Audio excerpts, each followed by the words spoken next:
ukwezi kwa 13 iba ari nk'ishimwe cyangwa ari nk'igihembo ku muntu wakoze uko bikwiriye. Abo rero ndashaka kubyiteho bikurikirane tubikore byihuse kugira ngo nawe uje undi bitazakugora ugiye kujya mu bindi. Ese ndumva byari guhagarara ko abantu bari babishoboye ari benshi ariko nawe ukabura umwe mu bari babishoboye niba byaratewe n'impamvu nyine yatumye utabasha kubikora. Icyo nicyo gitumye witimiza murongo. Icyo nshaka kukubwira rero njyewe icyo wakora cyose kugira ngo haze kwifuza kwawe nta na kimwe gishobora kuntwara, kuko ibyo wakoze byose ni ukugira ngo wenda urebe yuko hari ingaruka byangiraho mbi ntazo.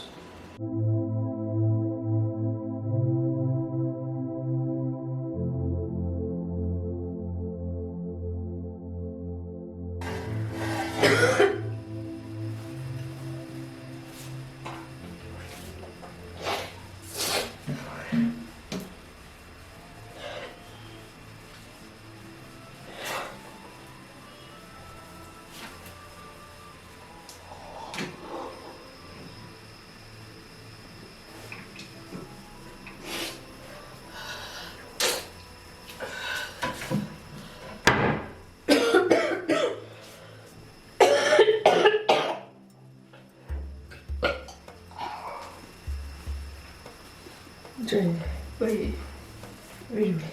anyway. Jane. None utetse ibiryo ko kibyatumye uteka wipfusa amazuru. Ufite ikibazo? Sinubona se ko wakonje. Kandi wakonje muri mufite amarajime, amasinzite. Mufite aho guraje. Nsigariye njye hanze. Yo gushaka n'icyo nifubika. Ujye hanze wagiye kuryama saa ukiyoroza.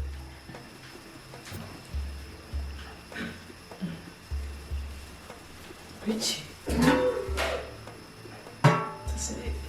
Sinazite. Ngupfuka amazuru. Mbeho ari imbere y'umuriro.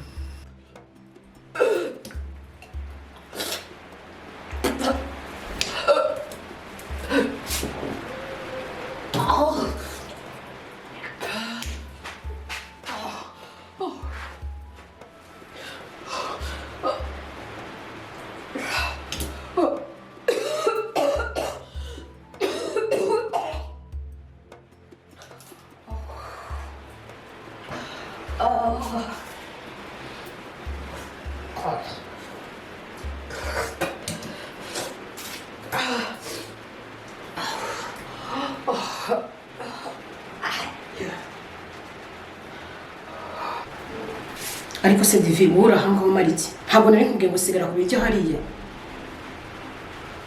Ako se dore kumbwira nabi ahubwo ko mbona ibintu byafashe indi byafashe ntera ndakubwiye ko mfite ikibazo we ntabwo uri kumva. Zitabwira se serukisha umuntu nabazaga rero izanjye zirandukisha rero ntani gushaka kumbwira ngo sorry nta kintu na kimwe urahagaze urandeba buraho ngaho uri kundeba siki ubundi umuntu bwanyu ni ubuhe ko nabazaga none se ntabwo nari nzi ko bimeze gutya basi sorry tumbe imbere mu maso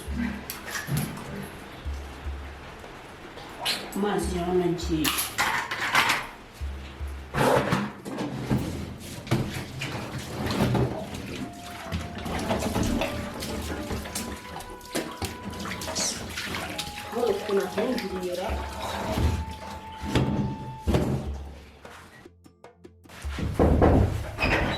Sheri, waramutse? Waramutse. None se?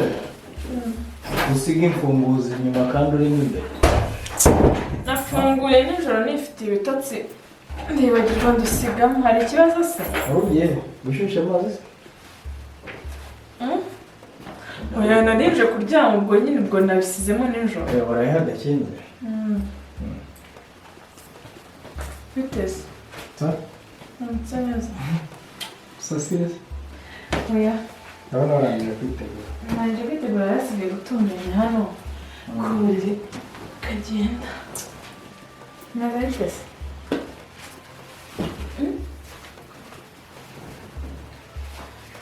Sheri ko mubaza ntunsubize Nshaka tuvugane ho gato.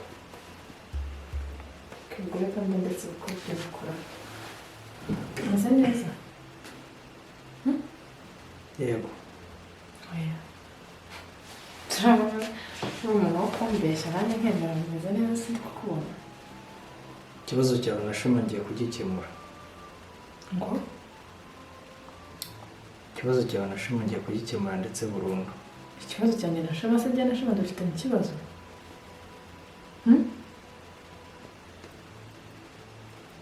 Yego. gusa kuki ukomeza ibintu bidakomeye Ntabwo ikibazo cyanjye na Shema ni bya bindi oya ntabwo bazibana bya zikomana bindi. amahembe Ayo mahembe so ziyakomanyije agasatuka cyangwa akameneka. Byagenda gute? ese ko mbona wabirakariye mushari Shema ngiye kumukorera buri kimwe ashaka akuvire mu buzima. Nanjye mvire mu buzima. Mbega ave mu buzima bwanjye nawe. Kabone wenda naho biri bunsabe ko hariho kimwe bitasaba ngo bikunde. Ariko nacyo bibaye ngombwa ko bigisaba ubwo umuntu yagikora. Ikitakunda nyine nuko bigoranye ko atakwitwa muri umuntu wanjye ngo nitwe mukuru we.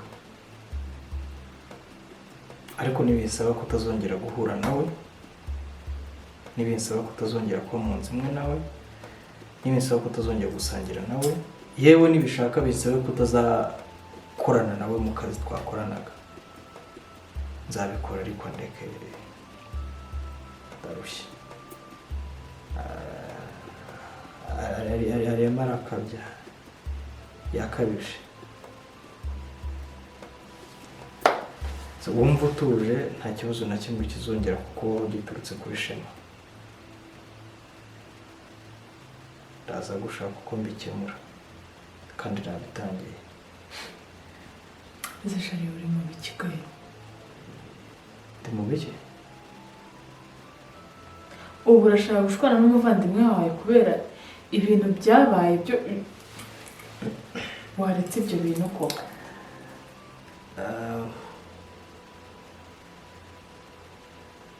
humura ndabikemura. ikibazo si icyo ngicyo urabikemura uburyo ushaka kubikemuramo nibwo ntumva Ubwo buryo ndabikemura mu buryo nyine bigomba gukemukamo kandi byose ndi kubikorera wowe.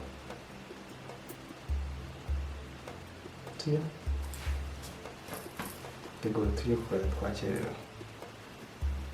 Kandi nyine sorry. Tuyo? turi fubati nanjyewe ntabwo rwose ntabwo Uzi ikintu giteza ibibazo kurushaho? Buriya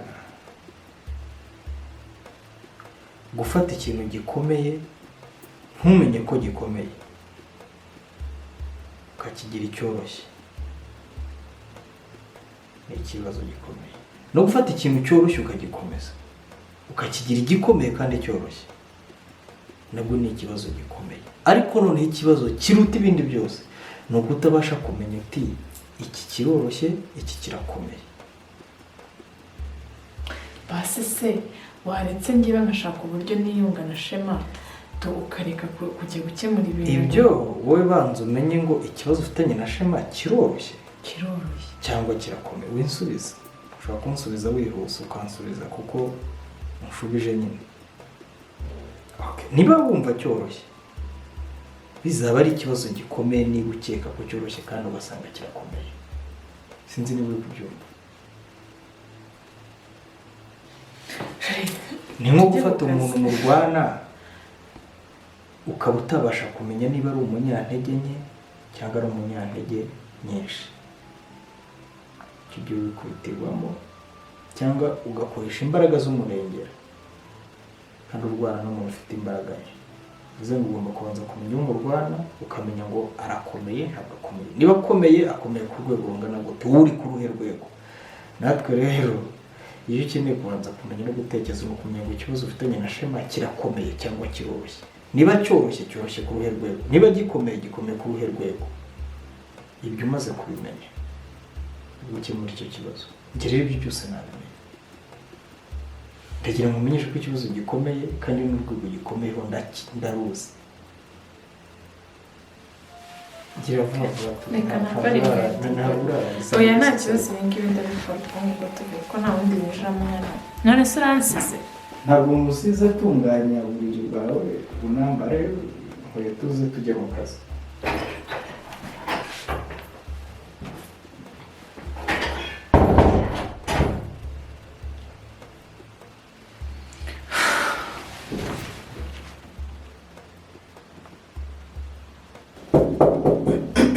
Shema, uranyumva? Waramutse?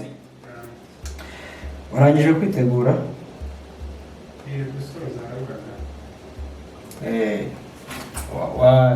Nurangiza waza tukavugana hano muri salo. Nkeneye ko tuvuganaho gato mbere ko tujya ku kazi.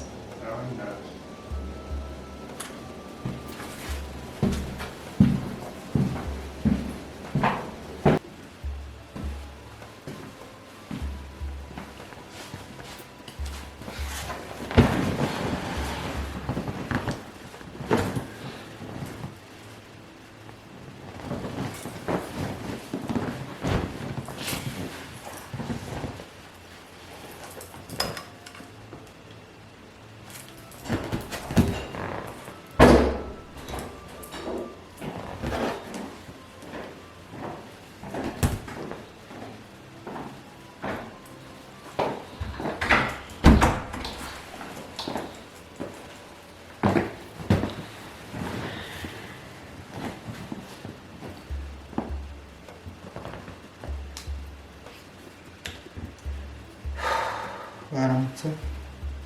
Waramutse.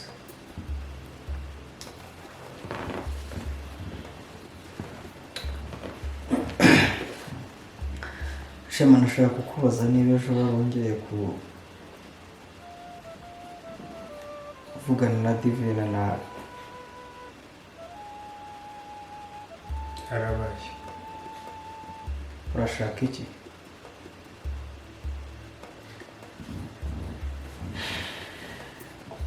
Mbwira ikintu ushaka nkiguhe. Niba hari ideni takurimo takwishyure, ryaba ibyo njye nkurimo, ryaba ibyo Divine akurimo, tukwishyure uduhe amahoro, tubeho ubuzima bwacu, nawe ubeho ubuzima bwawe. Okay. Rube. Ideni ryo murari mfitiye kandi bikomeye cyane. Byangahe? Ntabwo ari ideni ry'amafaranga. Ni iry'igiki? Tukiguhe uve mu buzima bw'abantu, ubareke babeho. Abantu bakeneye kubaho. Okay, unyemerere tudaciye ku ruhande, sibyo? Njyewe rwose reka nkubwize ukuri kwanjye, mfitanye ikibazo na Divine gikomeye. Ubwo nuramuka umfashije nyine kugira gikemuke, ndaba nishyuye iryo deni ryose uri kumbwira mu mfitiye. Njyewe Divine dufitanye ikibazo, nako ntabwo n'ikibazo n'ibibazo kandi nawe turabifitanye. Nubwo wenda ushobora kubyirengagiza, ari wowe ari na Divine mwese dufitanye ibibazo. Vuga ibyo bibazo, uvuge n'umuti, icyo gisubizo ngishaka uyu munsi, uhera uyu munsi gukomeza. Sinzongere kugira ngo ngunganira nawe, Divine ntazagira aho yongera kugunganira nawe, kuko umuntu aba arambiwe. Ikibazo cya mbere dufitanye gishobora no kuba kimwe wenda mu gihe turaba dufatanyije kugira ngo gihita kibona n'umuti. Ikibazo cya mbere dufitanye ni urukundo rwawe nawe. Uramubeshya, yes, uramubeshya Divine. Uri njye se?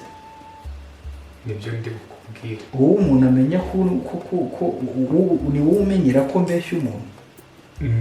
Icyo cyose rero kuba utarabinyemera nicyo cyateje ikibazo cyose uri kubona, nunyemerera kirakemuka. Wowe ubeshya Divine.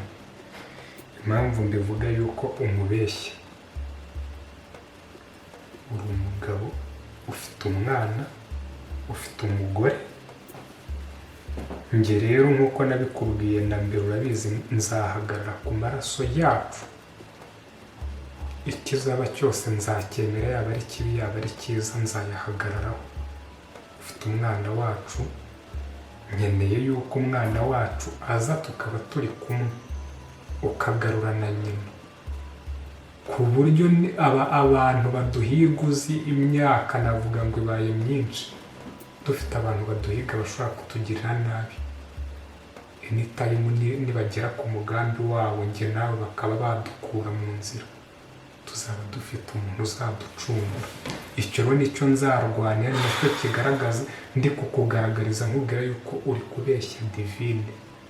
Uri umugabo ufite umugore, cyokoza wenda ikintu cyiza cyane njye numva cyamfasha, urukundo rwanyu sinzongere kurwitambika, nkabareka rwose bikagenda neza, nta n'umwe nongeye no gusetana nawe ibirenge cyangwa kwitambika.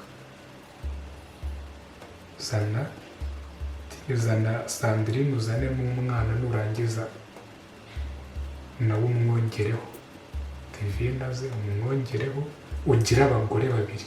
Turabizi yuko hari abagabo bagira abagore bageze no ku 10, nawe nta kibazo rwose ugira abagore babiri, ariko nzi ko umwana wacu ari aha ngaha. Icyo nugikora, wa mwenda wose umfitiye uraba uwunyishyuye, nta n'icyo na kimwe tuzongera gupfa. Umwana wawe nande? Njye nawe. Njye nabyaranye nawe, si uri umugore wanjye cyangwa ugenda umugabo wawe? Umugore wanjye n'iki cyawe kugira ngo tubyarane njye nawe? Ukibuza amasano umugore wawe, umwana we n'iki cyanjye, yaba tuva indimwe. Uva indimwe nanjye, ariko ntabwo uva indimwe n'umwana wanjye. Shema, umwana ni uwanjye, nukenera umwana uzabyara uwawe. Icyo ni icya mbere. Icya kabiri, niba mbeshya nijya ubeshya, ntabwo ari wowe ubeshya. Icya gatatu, umwana mukunze kundusha, niba ari uwanjye nawe uzabyara uwawe. Ariko dukeneye umuntu, ariko kuki udatekereza yuko nanacungura uwo mwana azacungura umuryango wanjye, azacungura umuryango wa RWEMA na Muhorakeye Sandrine. Ntabwo azacungura umuryango wa Shema na Berize cyangwa Shema n'undi muntu. bakereka nemere yuko ari uwawe azacungura, ariko nacungura uwawe nanjye uwanjye ntuzazima. Nzibukwa, azakuvuga kandi nanjye azamvuga. Ariko wenda reka twe no kujya mu guterana amagambo n'ibikingiye. Icyangombwa nuko nagaragaje ikintu cyanjye kingoye, ukaba wanyemereye yuko uzanyishyura, nimuganire na divine rwose, ibyo ni ibyanyu, nimubona icyo kintu muzakinkorera, it's fine. Reka njye Shema, buriya ariko urambabaje, mbabaje kurusha uko wababaje divine. Kandi nagira ngo nkubwire ko uyu munsi ushobora kuba ubaye uwa nyuma umbabaje gutya. Nawe baza divine nk'uko wamubabaje. Nagira ngo nkubwire ko hari igihe amahirwe yo kubikora gutya arangiye, ubu twicaranye aha. Ntabwo nzi icyo ngiye gukora, ariko urambabaje. ihangane, niba ari bwo ubabaye bwa mbere, abandi bararushye, none njyewe utababaye. I need to think and rethink and find a solution. Nsaba ngaho komeza utekereze, wenda nzabona solution y'ibyo nshaka. Reka nigire ku kazi, ahubwo nanavaho hari n'indi myanzuro umugani yanagira no ku muntu, ugasanga ije mu buryo buri negative.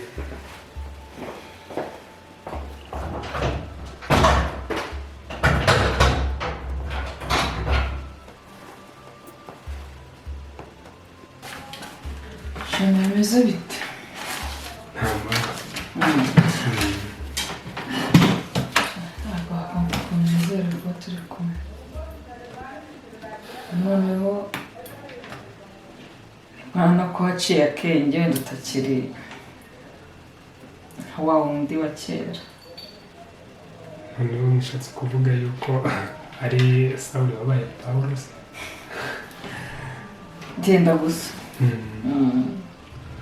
Okay, nanjye ndishimye cyane, ntabwo bahisha yuko kuba mbanye n'umuyobozi wanjye neza nagira ikibazo mugisha inama nkamwisanzura akaba umujyanama wanjye muri byose nta kintu na kimwe byaba binwe nanjye ndishimye cyane pe numva nezerewe nta kibazo. nta kibazo ase uzashiduka ahubwo amaherezo wifashe none ukazajya wivamo ugashiduka wamugana amarangamutima agutamaje kandi bitagakwiye. nyine ahubwo ngewe ikintu mba ndimo kwibaza cya mbere buriya ko ntawamenya umugani ikiminsi hatse buriya ntabwo byagira gutyo ukabona nka bose anguye neza gitumo aramutse amfashe umugongo yawe uca neza neza. ubona turabana yaba njyewe yaba nta n'ubwinji na rumwe rurimo kandi nzi neza ko ibyo ukora n'ibyo nkora dushyira mu bwenge atari mu bujiji. erega uri umugabo nanjye nkaba umugore ufite urugo rwa nanjye nkagira urwanjye urumva ko rero ntabwo dushobora kwegera izo nshingano kandi tugomba kubikora tubizirikana.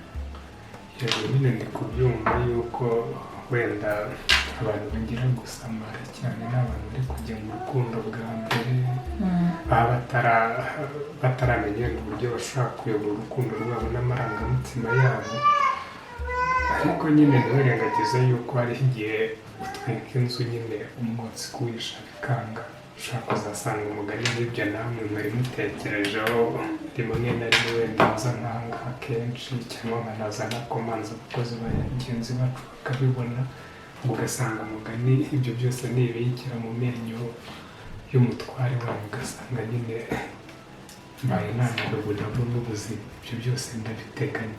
Shema kuki uko wumva ko umugabo wanjye yabimenya wumva ko umugore we nawe ashaka kubimenya ese abimenye numva ngewe bitankoraho ariko nkuko byankoraho nawe nkuko byagukoraho twese turihangana ibintu tukabyirengagiza kugira ngo tware ibintu byacu dufite ubwenge tudahobagurika cyane ko twese dukuze.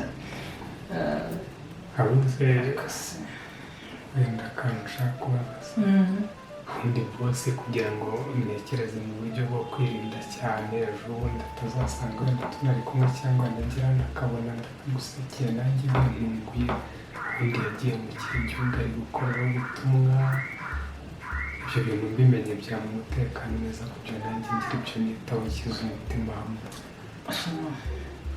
ikibazo uri kwibaza gutyo ari gusubiza ariko se wowe Belize igihe amaze adahari aho yaba yaragiye we nabyumva bizagenda gute cyangwa we ntamenye uko bimeze numva bidashobora kudukoraho kubishyura ntabwunguye cyane meze n'inda akubwiye ko Belize tutabana nk'umugore n'umugabo atari mu rugo iwanjye ibyo byo wabimenye bite ko nzi ko ari ibintu biri ibanga urumva ahubwo utatangiye kuzana bya bindi ngo nawe utwika inzu uresha umwotsi n'indi kukubwira cyane uko rero wumva ko hari ibishobora kumenyekana ni nk'uko nanjye ibyo ngibyo nshobora kuba narabimenye kuko ntabwo ruswa mbizi neza ko umaze igihe utari kumwe n'umugore wawe bivuze ko noneho ari ugufayitinga neza ngo nanjye njye mu rugamba ntabwo ari fayita ariko nanone ntabwo nk'uko arabibwira ngo twese turabana ndabizi neza ko uko iminsi igenda ishira ntabwo twakora ibintu birimo ubwenge buke. ntaribi nyine bureka tubitware gutyo umugani tugerageze nk'abantu bakuru ariko ngiye kugerageza umugeraho bose aherereye ntakireka akazi nikarangira ibyo byose tumaze gutaha ndakubwira aho ari icyo bigutwaye ndabitegereje ntacyo ndaza kukubwira aho ari.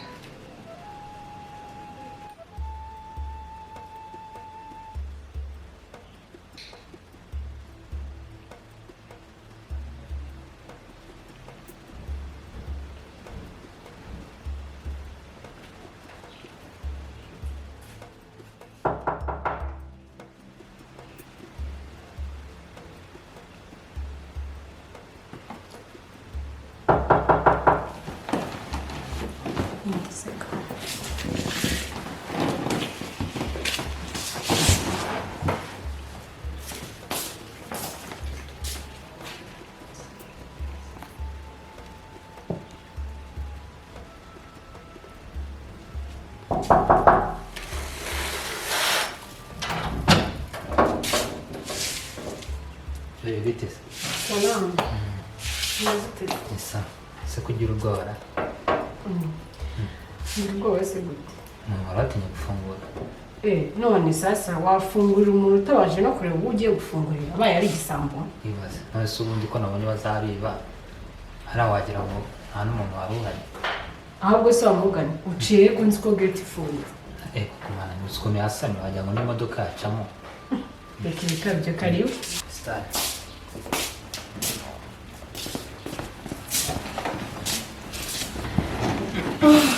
Arumeze utese Jolene. Shameze bon. Meze neza cyane. Twaraburanye cyane. Twaraburanye. Kamwe. Nose ugiye he?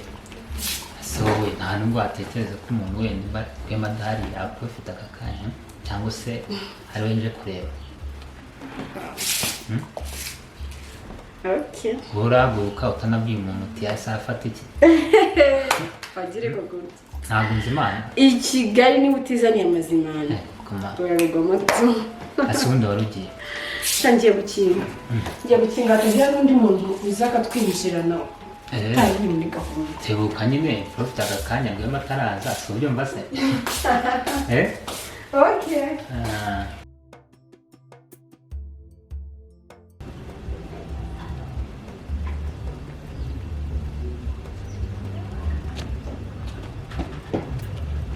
Jolly. Se kugufasha icyemezo wemeye kugenda. Shandagiye Shema. No please. Shema wakihanganye kwamba waretse kugenda basi uyu munsi. Se Jolly. Basi reka tuvugane bwa nyuma. Sibyo reka tunyemera tuvugane bwa nyuma. Uzi ibibazo dufite aha ngaha sibyo? Nge nawe twatangiza urugamba turi kurwana.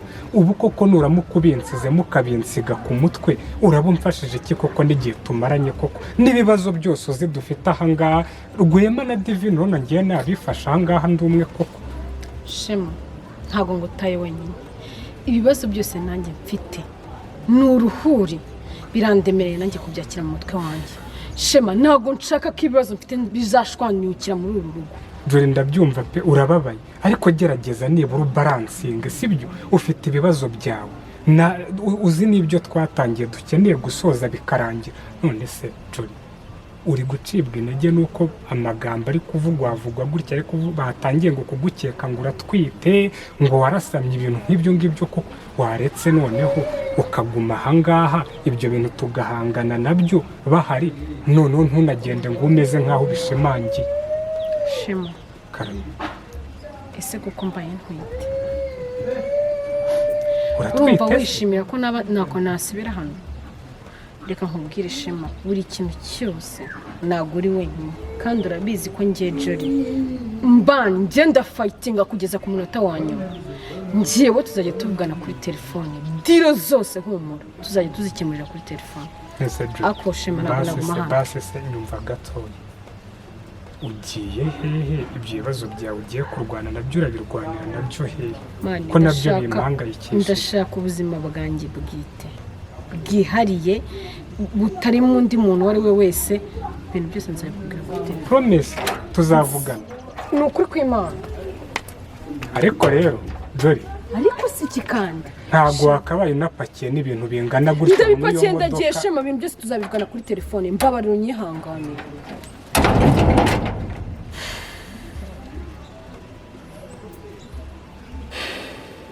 Jolly igendere mwana w'Imana ntacyo utakoze waramfashije warwanye urugamba uramfasha bishoboka byose ariko gusa ikintu cyabaje nuko ku iyi nshuro ugiye aribwo nari ngukeneye kurushaho nari ngukeneye kugira ngo urugamba njye nawe twarwanye rwo kugira ngo Sandrine agaruke muri uru rugo ndetse azanye n'umwana wacu amaraso yacu. Ntabwo byoroshye uransize uragiye sinzi ko ngewe ibyo twatangiranye nzabirangiza njyenyine ariko nyine nta kundi igendere.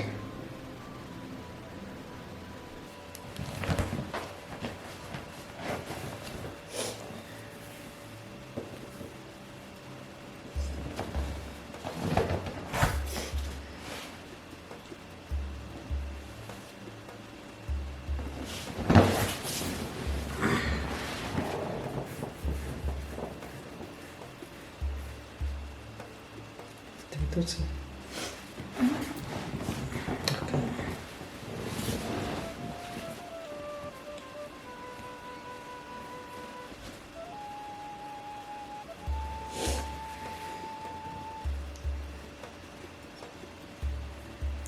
kuko Shema yabaye iki?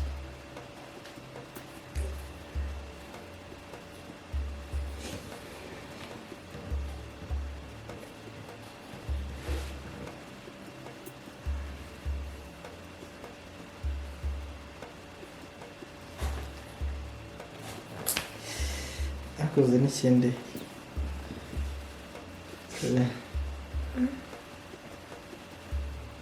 Ntabwo tugiye kurara twicaye dutegereje umuntu tutazi aho ari, tutazi n'igihe ari gutahira. Fashe icyemezo reka tujye kuryama tumwihorere. Oya sheri, oya rwose. Ibyo bintu twaba dukoze ntabwo ari byo. Ntabwo ari byo gute? Hanyuma se nituryama arakingurirwa nande ko tutari busige tudafunze. Hanyuma se nataza bwo tukarara twicaye biragenda gute? Turunguka iki? Ariko ntabwo tuzi niba atari buze. None se yaba yagiye he? Ariko nta nubwo tuzi niba ari buze. Ubwo wenda yaba yagize ikibazo. Nta kibazo yagize. Gute se umuntu ashobora kugeza aya masaha atarataha nta kibazo afite?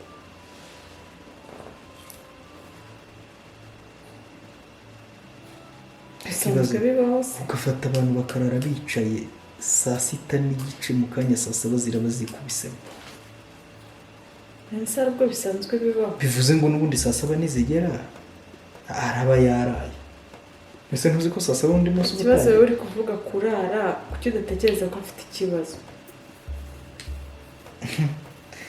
Sheri ndabizi hari uburyo twarezwe n'uburyo twakuze.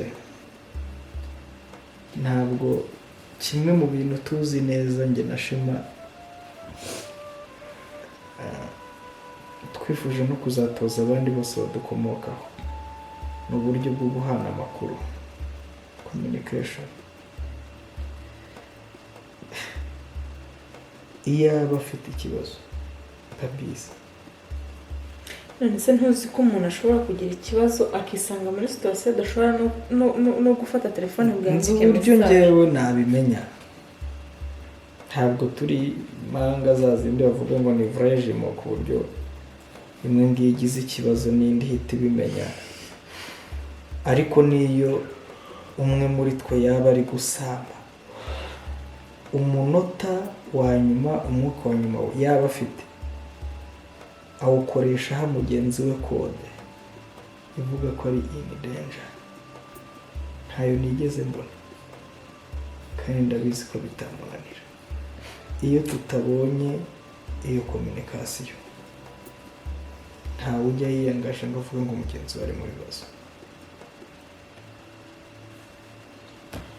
None se ubushema ko atajya kurara ahantu tutazi, koko kubwira ngo wenda naraye ahantu runaka aribyo byoroshye kurusha uko wenda ashobora guhura n'ikibazo ntanabone uko akomenika. Ubu turaryama twizeye iki? Turaryama tuzi ko Shema ari hehe? Ngibuze uko kumenika gutari. Ega birashoboka. Reka tujye kuryama. Basi reka dutegereze iyo minota 30 isigaye tugeze saa 7. Ntabwo bishoboka ko ndara nicaye. Ntegereje umuntu ntazi ko ari butahe cyangwa atari butahe. Ese undi telefone ye ntabwo iriho?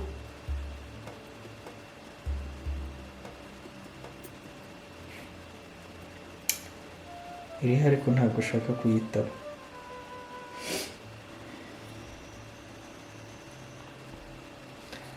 Uzi icyo nkora? Cyo gukingura urugi tujye mu cyumba turyame. Ntumukingurire nanjye ntabwo ndi bumukingurire. Oya. Kuko ntabwo ndi umuzamu we. Okay, basi wowe niba ufite ibitotsi genda uryame, ngenda banegereje iminota mikeya ndebe. Urara wicaye se?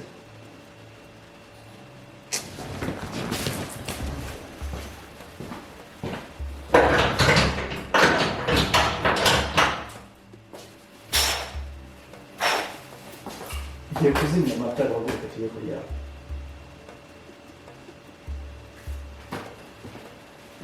Ubu amanze mujyane mu cyumba cya kwanza. Haguruka.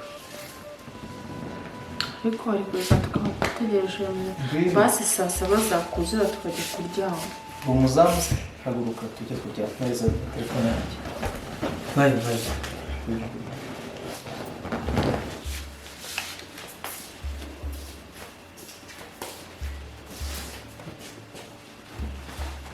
Tugende, tugende kuryama. Hari aho batumye.